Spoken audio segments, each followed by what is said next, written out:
नमस्ते सभी को। मैं हूं ब्रजेश। स्वागत है सभी का कहानियों की दुनिया में। आज की कहानी है स्त्री सुबोधिनी। कहानीकार मन्नू भंडारी जी के द्वारा लिखी गई कहानी बहुत ही शिक्षाप्रद और युवतियों के लिए प्रेरणादायी कहानी है। स्त्री सुबोधिनी। कहानी इस प्रकार है। प्यारी बहनों, न तो मैं कोई विचारक हूँ, न प्रचारक, न लेखक, न शिक्षक। मैं तो एक बड़ी मामूली सी नौकरी पेशा घरेलू औरत हूँ जो अपनी उम्र के 42 साल पार कर चुकी है। लेकिन इस उम्र तक आते आते जिन स्थितियों से मैं गुजरी हूँ, जैसा अहम अनुभव मैंने पाया, चाहती हूँ बिना किसी लाग लपेट के उसे आपके सामने रखूं और आपको बहुत सारे खतरों से आगाह कर दूं।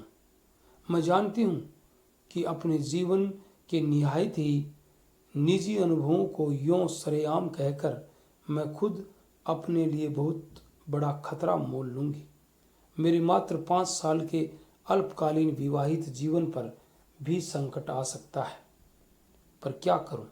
मेरा नैतिक दायित्व मुझे ललकार रहा है कि अपनी हजार हजार मासूम किशोरी बहनों को, जो या तो ऐसी ही स्थिति में पड़ी है या कि कभी भी पड़ सकती है, अपने अनुभव से कुछ नसीहत दूं, बर्बादी की ओर जाने से बचा लूं।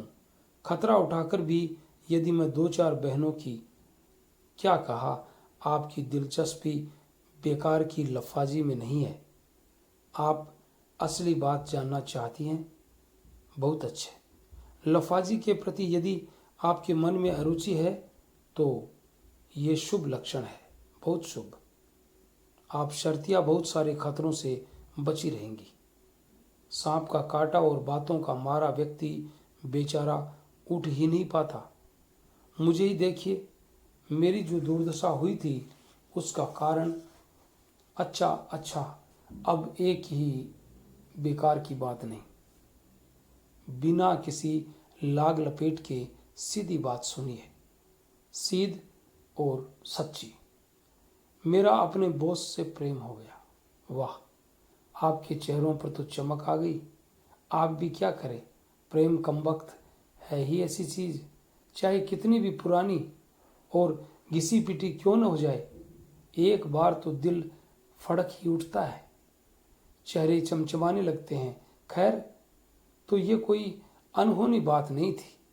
डॉक्टरों का नर्सों से, प्रोफेसरों का छात्राओं से, अफसरों का अपनी स्टेनो सेक्रेटरी से प्रेम हो जाने का हमारे यहाँ आम रिवाज है। ये बात बिल्कुल अलग है कि उनकी ओर से इसमें प्रेम कम और शगल ज़्यादा रहता है। पर यह बात तो बहुत बाद में समझ में आई। मैंने तो अपनी ओर से पूरी ईमानदारी के साथ ही शुरू किया था, ईमानदारी और समर्पण के साथ। शिंदे नए नए तबादला होकर हमारे विभाग में आए थे, बेहद खुश मिजाज और खूबसूरत, आंखों में ऐसी गहराई की जिसे देख ले वह गोते ही लगाता रह जाए। बड़ा शायराना अंदाज था उनका और जल्दी ही मालूम पड़ गया कि वे कविताएं भी लिखते हैं। पत्र पत्रिकाओं में वे धड़ाधड़ छपती भी रहती हैं और इस क्षेत्र में उनका अच्छा खासा नाम है। आयकर विभाग की अफसरी और कविताएं, है ना कुछ बेमेल सी बात, पर यह उनके जीवन की हकीकत थी। मैं स्थितियों और उम्र के उस दौर से गुजर रही थी जब लड़कियों में प्रेम के लिए विशेष प्रकार का लप भाव रहता है। बूढ़ी माँ तीनों छोटे भाई बहनों को लेकर गांव में रहती थी और मैं इस महानगरी में कामकाजी महिलाओं के एक हॉस्टल में। न घर का कोई अंकुश था और न इस बात की संभावना कि वे कहीं मेरा ठौर ठिकाना लगा पाएंगे। मेरा ठिकाना वे लगाते भी क्या, उनकी जिंदगियां ठिकाने लगी रहे और घर की मशीन जैसे तैसे चलती रहे, इसके लिए मुझे ही हर महीने मनी ऑर्डर में तेल डालकर भेजना पड़ता था। सब ओर से असुरक्षित और असहाय होकर ही मैंने जिंदगी के 27 साल पूरे कर लिए और एकाएक ही मुझे लगने लगा कि नहीं, इस तरह अब और नहीं चलेगा। हर रोज हजार हजार इच्छाएं मुंह बाए खड़ी रहती और मैं उनके सामने ढेर हो जाती। आखिर मैंने अपनी नाक और आंखों को कुछ अधिक सजग और तेज कर लिया। बस ऐसा करते ही मुझे हर नौजवान की नज़रों में अपने लिए विशेष संकेत दिखने लगे। उनकी बातों में विशेष अर्थ और आमंत्रण की गंध आने लगी। तभी भिड़ गया शिंदे। उसके तो संकेत भी बहुत साफ थे, निमंत्रण भी बहुत खुला। लगा किस्मत ने 56 पकवानों से भरी थाली मुझ भुक्कड़ के आगे परोस कर रख दी है। सो मैंने न उसका आगा पीछा जानने की कोशिश की और न अपना आगा पीछा सोचने की। बस आंख मूंदी और प्रेम की डगर पर चल पड़ी। हर प्रेम की शुरुआत करीब करीब एक सी होती है। प्रेमियों को वे सारी बातें चाहे जितनी रोमांचकारी और गुदगुदाने वाली लगें, देखने सुनने वालों को बड़ी उबाऊ और सपाट लगने लगती है। घबराइए नहीं, मैं आपको उन बातों से कतई बोर करने नहीं जा रही। बस इतना ही समझ लीजिए कि शामें हमारी किसी रेस्तरां के नीम अंधेरे कोने में बीतती तो कभी बाग के झुरमुट के बीच, कभी हम आपस में उंगलियां उलझाए रहते तो कभी वह मेरी लटों से खिलवाड़ करता रहता। एक बार उसने कविता में मेरे बालों की उपमा बदली से दे दी। बस फिर क्या था, मैं जब तब गोदी में रखे उसके सिर पर झुककर बदली छितरा देती और वह उचक कर, ये क्या, आपकी आंखों में तो अविश्वास उभर आया। मैं समझ गई, एक सीनियर अधिकारी और ऐसी छिछोरी फिल्मी हरकतें। पर सच मानिए, अब भी मैं दावे के साथ कह सकती हूँ कि यहाँ के हर पुरुष के भीतर एक ऐसी ही फिल्मी हीरो आसन मारे बैठा रहता है और जब तक वह पूरी तरह तृप्त न हो जाए मरता नहीं। उम्र के किसी भी दौर पर, उस समय चाहे वह 6 बच्चों का बाप ही क्यों न हो, जरा सा मौका मिलते ही भड़बड़ा कर जाग उठता है और पूरी तरह उसे अपनी गिरफ्त में जकड़ देता है। फिर तो बड़ी बड़ी तोपें एक जैसी बचकाना और बेवकूफाना हरकतें करती है कि बस तौबा। न कोई शर्म न उम्र का लिहाज। आजकल की लड़कियों ने इस राज को अच्छी तरह समझ लिया है, इसलिए वे शादी करते ही हनीमून की जान को लग जाती है। फिर किसी पहाड़ी जगह में सारे नाज नखरों के साथ फिल्मी अदाकारी की तर्ज पर प्रेम के ऐसे ऐसे दिलकश दांव पेच दिखाती है कि हीरो साहब पूरी तरह ढेर। कम से कम आगे के 10 साल तो सुरक्षित, पर हनीमून की नौबत तो शादी के बाद ही आती है ना।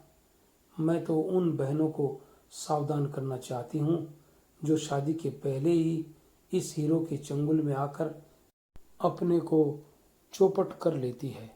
माफ करिए, फिर बहक गई। क्या करूं, चाहती हूं इस प्रसंग की एक एक बारीकी आपको समझा दूं, वरना इस चक्कर में फंसने के बाद तो समझ एकदम बेकार हो जाती है, जैसे मेरी हो गई थी। हाँ, तो मेरा और शिंदे का प्रेम चल निकला। एक बात साफ कर दूं, बहुत जरूरी है। आप कहीं ये न समझ लें कि मैं शिंदे से इसलिए प्रेम करने लगी थी कि वह मेरा बॉस था और उसके प्रेम के प्रकाश में मुझे अपना करियर दिपदिपाता हुआ दिखाई देता। नहीं, प्रेम जैसी पवित्र चीज को मैं घटिया किस्म के स्वार्थों से अलग करके ही देखती थी।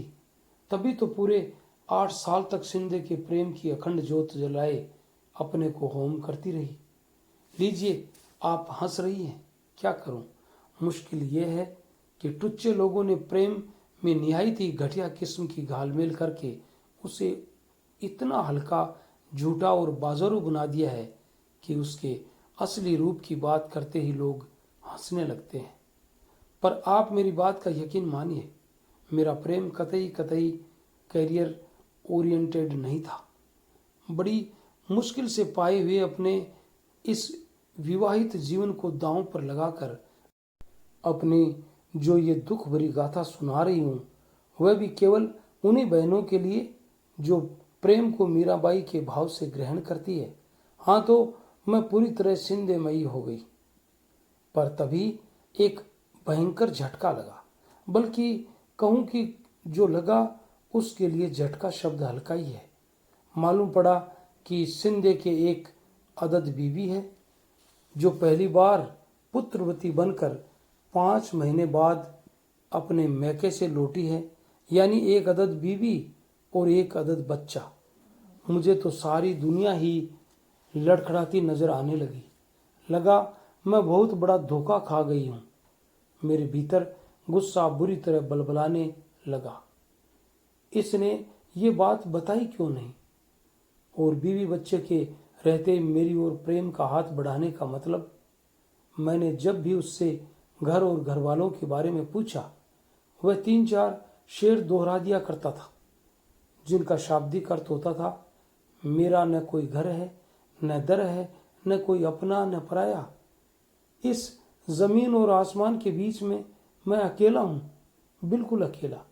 पर मेरे लिए इन शेरों का सीधा साधा अर्थ था हरी झंडी, लाइन क्लियर। सो मैं सपाटे से चल पड़ी, बल्कि चलने में थोड़ी फुर्ती भी की। आप तो जानती ही होंगी कि इस उम्र तक शादी न होने पर लड़कियों में एक खास तरह की हड़बड़ाहट आ जाती है। चाहती है जैसे भी हो जल्दी से जल्दी प्रेमी को पूरी तरह कब्जे में करके पति बनाकर अपनी टेंट में खोस लें। झूठ नहीं बोलूंगी, मैं भी इसी नेक इरादे से लपक रही थी कि बीच में ही औंधे मुंह गिरी। पर गिरने नहीं दिया सिंधे ने, हाथों हाथ झेल लिया। गुस्से से मैं पगला रही थी और आंखों से आंसुओं की झड़ी लगी हुई थी। मन हो रहा था सामने बैठे इस आदमी की सिंधिया बिखेर कर रख दूं और फिर कभी इसकी सूरत नहीं देखूं। पर उसने बिना किसी बात का मौका दिए मुझे बाहों में भर लिया और धुआंधार रोने लगा। पिता के दबाव में आकर की हुई शादी मेरे जीवन की सबसे बड़ी ट्रेजेडी बन गई। बीवी के रहते भी मैं कितना अकेला हूं। 2 अजनबियों की तरह एक छत के नीचे रहने की यातना। ऐसी ऐसी बातों के न जाने कितने टुकड़े आंसुओं में भीग भीग कर टपक रहे थे। मेरा विवेक मुझसे संकल्प करवा रहा था कि लौट जाओ, इस दिशा में अब एक कदम भी आगे मत बढ़ो। मैं रो रो कर अपना संकल्प दोहरा रही थी, वह रो रो कर अपना दुख दोहरा रहा था। इसी तरह हम 2-3 बार और मिले, वही बातें, वही रोना। मैंने सोचा था कि आंसुओं के साथ मैं अपना सारा प्रेम और गम भी बहा दूंगी और हमेशा के लिए अलविदा कहकर लौट जाऊंगी। पर हुआ एकदम उल्टा। आंसुओं के जल से सींचकर प्रेम की बेल तो और ज्यादा लहला उठी। अब देखिए ना, मीरा का पद आंसुवन जल सींच सींच बचपन से पढ़ा था। पर हम सबकी ट्रेजेडी यही है कि स्कूली शिक्षा को जीवन में गुनते नहीं। शिक्षा एक तरफ, जीवन एक तरफ, इसलिए ठोकर खाते हैं। यही हुआ। उसका दुखी और दयनीय चेहरा देखकर मेरे मन में प्रेम का ज्वार उमड़ने लगा। उसके आंसुओं ने प्रेम को इतना गीला और रपटीला बना दिया कि वापस मुड़ने को तैयार मेरा पैर अपने आप को स्वाहा करने के लिए आगे बढ़ गया। पर इतना सब करने के बावजूद मेरी आंखों में जब तब संदेह और आशंका के डोरे उभर आते, मेरी पकड़ में पहले जैसी मजबूती नहीं रह गई थी। सिंधे इस मैदान का पक्का खिलाड़ी था। मेरे असमंजस और दुविधा को चट भांप गया। केवल भांप ही नहीं गया, वरन उसने ये भी महसूस कर लिया कि बीवी की उपस्थिति से हमारे प्रेम में आपातकालीन स्थिति पैदा हो गई है। अब यदि इसे बचा कर रखना है तो प्रेम करने के तरीके में भी एक क्रांतिकारी परिवर्तन लाना होगा। बिना उसके मामला चलने वाला नजर नहीं आ रहा था। रेस्तरां और बाग बगीचों के बीच तो ये परिवर्तन आ नहीं सकता था, इसलिए बड़ी शिद्दत के साथ एक कमरे की तलब महसूस होने लगी। वैसे पहले भी कई बार वह अपनी इस तरह की इच्छा और ज़रूरत का इजहार कर चुका था, पर मैंने हमेशा दो टूक जवाब पकड़ा दिया। आप विश्वास करें या न करें, पर निश्चय ही मैं पहले बड़े संस्कारों वाली लड़की थी। हर तरह की मर्यादा में मेरा पूरा विश्वास था। उस तरह के आमंत्रण को मैं स्वीकार कर ही नहीं सकती थी। परिस्थिति ने मुझे बेहद बेहद कमज़ोर बना दिया था और मैं सोचने लगी थी कि यदि पूरी तरह पाना है तो अपने को पूरी तरह देना भी पड़ेगा। 3-4 कमरा मुलाकातों में ही मैंने समझ लिया कि इन मुलाकातों के कारण उसके भीतर किसी तरह का अपराध बोध या कुछ गलत करने का भाव लेश मात्र भी नहीं है। वह काफी तृप्त और छका हुआ लगता था। मुझे समझते देर नहीं लगी कि शरीर के स्तर पर भी मैंने अपने को उसके लिए अनिवार्य बना लिया है। मुझे पक्का विश्वास हो गया कि मेरा ये समर्पण तुरुप के इक्के की तरह कारगर सिद्ध होगा और बाजी मेरे हाथ। निश्चय ही इन मुलाकातों ने मेरे प्रेम को बड़ी मजबूत बैसाखियां थमा दी और मेरे लड़खड़ाते कदम फिर जम गए। वह मेरे साथ भविष्य की योजनाएं बनाता, पर उन्हें अमल में लाए तब तक के लिए एक मौन समझौता हम दोनों के बीच हो गया। अपना शरीर, अपनी भावनाएं उसने मेरे जिम्मे कर दी और घर, बच्चा, बूढ़ा बाप और सारी पारिवारिक खिचखिच बीवी के जिम्मे। इस विभाजन से मैं कुछ समय के लिए परम प्रसन्न। यूं भी इस उम्र में आदमी को सबसे ज्यादा भरोसा अपने शरीर पर ही होता है, और शरीर पा लिया समझो दुनिया जहान हथिया लिया। ऊपर से मुझे वह कभी बातों से तो कभी कविताओं से समझाता रहता कि मन और शरीर की पवित्र भूमि पर ही असली प्रेम पनपता है। घर की चार दीवारी के बीच निरंतर होने वाली खिचखिच में तो वह मरता ही है। मैं समझती रहती और अपने को बहुत पुख्ता जमीन पर महसूस करती। वह बातें ही ऐसी करता कि संदेह की कोई गुंजाइश ही नहीं छोड़ता। मुझे पूरा विश्वास था कि एक दिन वह खूंटे से उखड़कर मेरी गिरफ्त में आ जाएगा। बीवी की याद और बात से ही सिंधे अपना चेहरा एकदम मायूस बना लेता और बिना कहे ही मेरे दिमाग में ये बिठाने की कोशिश करता कि बीवी बनते ही औरत बहुत उबाऊ और त्रासदायक बन जाती है, कि रिश्तों में बनते ही प्रेम नीरस और बेजान हो जाता है, कि सच्चे प्रेमियों को तो हमेशा मुक्त ही रहना चाहिए। मैं इन सब बातों को सुनती समझती तो सही, पर गले नहीं उतार पाती, क्योंकि बीवी बनने की ललक जब तब मेरे भीतर जोर मारती थी। सच बात है, मुझे तो घर भी चाहिए था, पति भी और बच्चे भी, पर उसे तो जैसे बीवी नाम से ही चिढ़ हो गई थी। कभी कभी तो वह अपनी बीवी के कर्कश स्वभाव और तुनक मिजाजी की बात करते करते रो तक पड़ता। तब मैं लपक कर उसे बाहों में भरती, अपने होठों से उसके आंसू पोंछती और उसे हौसला बंधाती कि जल्दी हम कुछ ऐसा करेंगे कि वह इस दुख से मुक्त हो जाएगा, कि मैं उसे एक सही सुखद जिंदगी दूंगी। यह आश्वासन उसके लिए कम, मेरे अपने लिए ज्यादा होता था। दिन सरकते जा रहे थे और अपने प्रेम करने के तरीके में क्रांतिकारी परिवर्तन लाने के बावजूद स्थिति जहां की तहां थी। यानी कि मैं अपने हॉस्टल के कमरे में बंद, शिंदे अपनी बीबी की मुट्ठी में। साल भर पहले का जागा आत्मविश्वास फिर डगमगाने लगा और मुझे लगा कि अब कोई कार्यक्रम अपनाना पड़ेगा। आज सोचती हूँ तो अपने पर ही सौ धिक्कार के साथ आश्चर्य भी होता है कि कैसे मेरी बुद्धि पर ऐसा मोटा पर्दा पड़ गया था कि ये भी नहीं सोच सकी कि उसकी बीवी भी आखिर मेरी तरह ही एक स्त्री है, अपने पति के छलावे और मक्कारी के शिकार। पर नहीं, ये तो तब समझ में आया जब उसकी मक्कारी ने मुझे ही तबाही के कगार पर ला पटका। झूठ नहीं बोलूंगी, उस समय तो उसके प्रेम में अंधी होने के कारण वह जो कुछ भी कहता समझ आता, मुझे उस पर पूरा यकीन ही नहीं होता, बल्कि मैं भी उसी की तरह दुनिया भर के छल छंद सोचा करती। तभी तो मैंने सोचा कि उसकी बीवी को हमारे प्रेम प्रसंग की जानकारी तो अवश्य होगी, वह कभी दुखी भी होगी, क्यों न मैं जब तब वहां उपस्थित होकर उसके त्रास को इतना बढ़ा सकूं कि वह खुद ही इस अपमानजनक स्थिति को नकार कर अलग हो जाए। रकीब को सामने देखकर अच्छों की हौसले पस्त हो जाते हैं। फिर अपमान और उपेक्षा की आग में झुलसी इस औरत का हौसला ही क्या होगा। और यही सोचकर आखिर मैं एक दिन शिंदे के घर जा धमकी।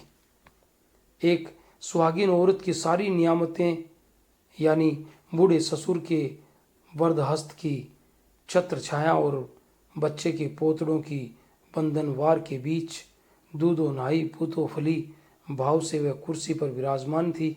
मुझे देखकर उसके चेहरे पर किसी तरह का कोई विकार नहीं आया, बस सहजता में लिपटा एक प्रश्नवाचक उभरा। और हरकू, इन्हें बिठाओ और साहब से बोलो कोई मिलने आया है के साथ बिला किया। विकार तो मुझे देखकर शिंदे के चेहरे पर आया, जिसे उसने थोड़ी सी कोशिश करके अफसरी नकाब के नीचे ढक लिया। दफ्तरी भाषा में दफ्तरी बातें करके उसने मुझे चलता किया, पर बाहर निकलते समय हाथ दबाकर लाड से लिपटी हल्की सी फटकार के साथ शाम को कमरे पर आने का निमंत्रण भी दे दिया। मैं उसकी बीवी को त्रस्त करने गई थी, पर खुद ही त्रस्त और पस्त होकर लौटी। मुझे आश्चर्य हो रहा था कि ये औरत है या मांस का लोंदा। इसका आदमी 3 साल से एक दूसरी लड़की के साथ मस्ती मार रहा है और इसे न कोई तकलीफ न कष्ट। मैं इसकी जगह हूं तो शायद एक दिन भी इस तरह की अपमानजनक स्थिति को बर्दाश्त न करूं।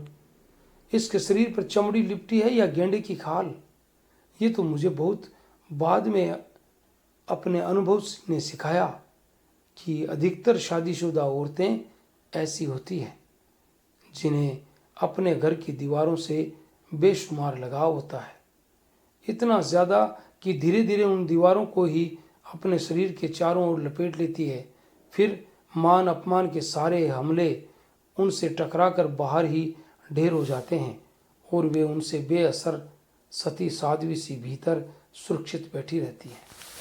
शाम को शिंदे मुझ पर एकदम बरस पड़ा कि मैंने उसके घर जाने की मूर्खता क्यों की। कितना चौकस रहना पड़ता है उसे हर समय, जिससे उसकी बीवी को इस प्रसंग की हवा भी न लग सके, वरना तो वह शूरपन खां की तरह ऑफिस, परिवार और सारे शहर में हड़बोंग मचाकर रख देगी। मौका लगा तो मेरा झोंटा पकड़कर सड़क पर जूते लगवाएगी और बड़ी चालाकी से उसने मेरे मन में अपने पत्नी के लिए, जिसे वह अक्सर कोतवाल कहता था, ढेर सारी नफरत और आक्रोश भर दिया। साथ ही जबरदस्ती करने की अपनी नादानी भरी मूर्खता पर मुझे बेहद शर्मिंदा भी किया। देखा आपने कि कैसे शातिराना अंदाज से पुरुष नफरत और गुस्से की सुई अपनी ओर से सरकाकर दोनों औरतों की ओर घुमा देता है। वे ही आपस में लड़े भिड़े, कोसें गलियाएं, और वह जो असली गुनहगार है अपने पर आंच आए बिना आराम से दोनों का सुख भोगता रहे। पर उस समय तो मैं जब जब बहुत अधीर होती, वह समझाता कि सहजीवन का मधुरतम पक्ष तो हम भोग ही रहे हैं। मैं क्यों बेकार में शादी ब्याह और घर में जकड़कर इस मधुर संबंध का गला घोटना चाहती हूँ। और इसी चक्कर में वह मधु उड़ेलती हुई 3-4 फड़कती हुई कविताएं मेरा नाम ठोक देता। मीठी मीठी पप्पियों के बीच बड़ी ऊंची ऊंची बातें मेरे जहन में बिठा देता। कुछ समय के लिए मुझे लगने लगता कि मैं आम औरत से कुछ अलग, कुछ विशिष्ट, कुछ ऊंची हूँ। मेरे कंधों पर स्त्री पुरुष के संबंधों को एक नई दिशा देने का दायित्व है। अगली पीढ़ी अधिक स्वस्थ, अधिक मुक्त जिंदगी जी सके, इसके लिए हमें पहल करनी होगी, एक उदाहरण रखना होगा, चाहे उसके लिए हमें खाद ही क्यों न बनना पड़े। सिंध तो ये बातें झाड़कर मजे से अपनी बीवी का बगलगीर हो जाता और मैं असली अर्थों में खाद बनी अपने कमरे में सड़ती रहती। तभी सिंध का तबादला हो गया। मैं एक बार फिर डगमगा गई। मुझे लगा कि बस अब ये मेरी जिंदगी से निकला। रो रो कर मेरा बुरा हाल था, पर फिर उसने मुझे हाथों हाथ झेल लिया। एक नई योजना से मेरे आंसू पहुंच दिए। तय हुआ कि नई जगह अभी वह अकेला ही जाएगा और उसके जाने के 3-4 दिन बाद ही मेडिकल लीव लेकर मैं उसके पास पहुंच जाऊंगी। उसने मुझे बताया कि उसने ये तबादला करवाया ही इसलिए है कि शहरी तबादला उसकी जिंदगी के तबादले की भूमिका बन गया। ये तो मुझे बाद में मालूम पड़ा कि सिंधे ने तबादला इसलिए करवाया था कि हमारे संबंधों की सुरसुराहट उसकी बीवी के कानों तक पहुंचने लगी थी। बात पूरी तरह खुले उससे पहले ही वह शहर छोड़ देना चाहता था, पर मैं तो ये समझकर कि केवल मेरी खातिर सिंधे ने बड़े शहर की बड़ी संभावनाओं को छोड़कर छोटी जगह चुनी है, एकदम निहाल हो गई और उसकी बातों के जादू में बंधी बंधी 1 सप्ताह बाद ही उसके पास पहुंच गई। आपको बहुत गलत लग रहा है ना? लगना ही चाहिए। अब तो मुझे भी लगता है, पर उस समय गलत सही की समझ ही कहाँ रह गई थी। मैं उसे पाना चाहती थी और वह मुझे खोना नहीं चाहता था। उसके साथ होटल में गुजारे हुए दिन मैं तो भूल ही गई कि हम दोनों के बीच कोई तीसरा भी है। तबीयत एकदम लहला उठी। उस बार उसने बाकायदा योजना बनाई कि पत्नी को अब यहाँ न बुलाकर उसके पिता के घर भेज देगा और धीरे धीरे उसे कानूनी कार्रवाई करने के लिए राजी कर लेगा। यदि नहीं हुई तो मजबूर करेगा। पंखों पर सवार होकर ही मैं लौटी थी। आंखों में उसने ढेर सारे सपने आंच दिए थे और उठते बैठते मुझे अपना स्वीट होम ही दिखाई देता। मैंने उसे एक फड़कता हुआ प्रेम पत्र लिखा। बातों का था ये बादशाह था ही। पत्र लिखने में भी उसे कमाल हासिल था। शरीरों में जो दूरी आ गई थी उसे वह पत्रों की भाषा से पाटता रहता। पत्रों में मुझे वह दिव्य प्रेम का दर्शन समझ आता।